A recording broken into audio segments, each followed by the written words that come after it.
क्या आप अपनी एकल प्रोप्राइटरशिप को एलएलपी लिमिटेड लायबिलिटी पार्टनरशिप में बदलने के बारे में सोच रहे हैं? यह कदम आपके बिजनेस के लिए फायदे की भरमार ला सकता है। जानिए इस ट्रांजिशन के हर एक स्टेप और क्यों यह आपके बिजनेस को एक नई दिशा दे सकता है। नमस्कार दोस्तों, स्वागत है आपका हमारे चैनल पर। आज हम एक बहुत ही महत्वपूर्ण टॉपिक पर बात करेंगे, कैसे आप अपनी सोल प्रोप्राइटरशिप को एलएलपी में बदल सकते हैं।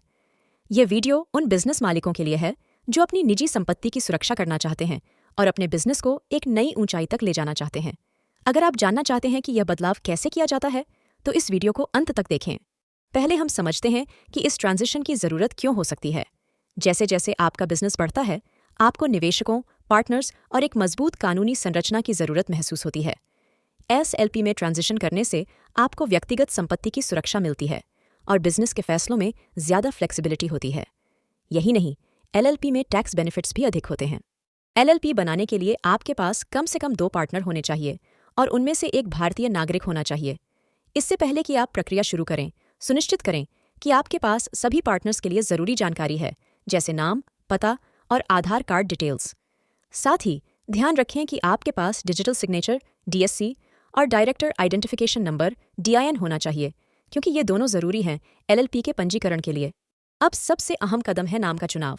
एलएलपी का नाम ऐसा होना चाहिए जो आपकी कंपनी के कार्यों से संबंधित हो और साथ ही इसमें एलएलपी शब्द जरूर होना चाहिए। नाम के चयन में थोड़ी सी सावधानी रखें, क्योंकि एक बार नाम पंजीकृत हो जाने के बाद इसे बदलना मुश्किल होता है। अब आपको सभी पार्टनर्स के लिए डिजिटल सिग्नेचर डीएससी और डायरेक्टर आइडेंटिफिकेशन नंबर डीआईएन प्राप्त करना होगा। यह दोनों चीजें ऑनलाइन प्रक्रिया के माध्यम से ली जा सकती हैं। इसके बाद आपको इसके लिए जरूरी आवेदन आरओसी रजिस्ट्रार ऑफ कंपनीज को जमा करने होते हैं। एलएलपी के सफल संचालन के लिए पार्टनर्स के बीच एक एलएलपी एग्रीमेंट होना जरूरी है। इस समझौते में पार्टनर्स के अधिकार, जिम्मेदारियां, लाभ का वितरण और कई अन्य जरूरी बातें तय की जाती हैं। इस समझौते को तैयार करने से पहले एक अच्छे कानूनी सलाहकार से सलाह ले लें। अब बात करते हैं एलएलपी के पंजीकरण की। इसके लिए आपको कुछ महत्वपूर्ण दस्तावेज आरओसी में जमा करने होते हैं। इस प्रक्रिया में कंपनी का नाम, पता, पार्टनर्स की जानकारी और एलएलपी एग्रीमेंट शामिल होते हैं।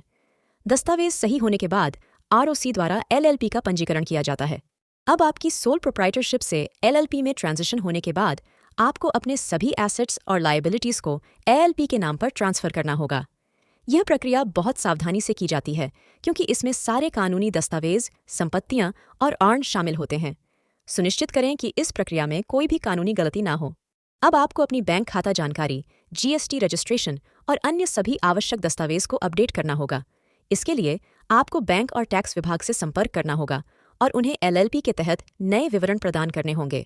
एलएलपी में ट्रांजिशन के बाद अब आपको सुनिश्चित करना होगा कि आप सभी कानूनी और टैक्स अनुपालनों का पालन कर रहे हैं। हर साल आपको अपनी टैक्स रिटर्न्स और एनुअल फाइलिंग जमा करनी होती है।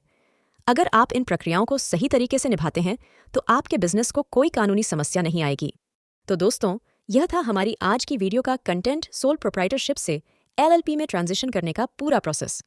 अगर आप अपना बिजनेस बढ़ाना चाहते हैं और इसे एक सुरक्षित और कानूनी ढांचे में लाना चाहते हैं, तो एलएलपी एक बेहतरीन विकल्प हो सकता है। अगर आपको यह वीडियो मददगार लगी हो, तो इसे अपने दोस्तों के साथ शेयर करें और लाइक जरूर करें।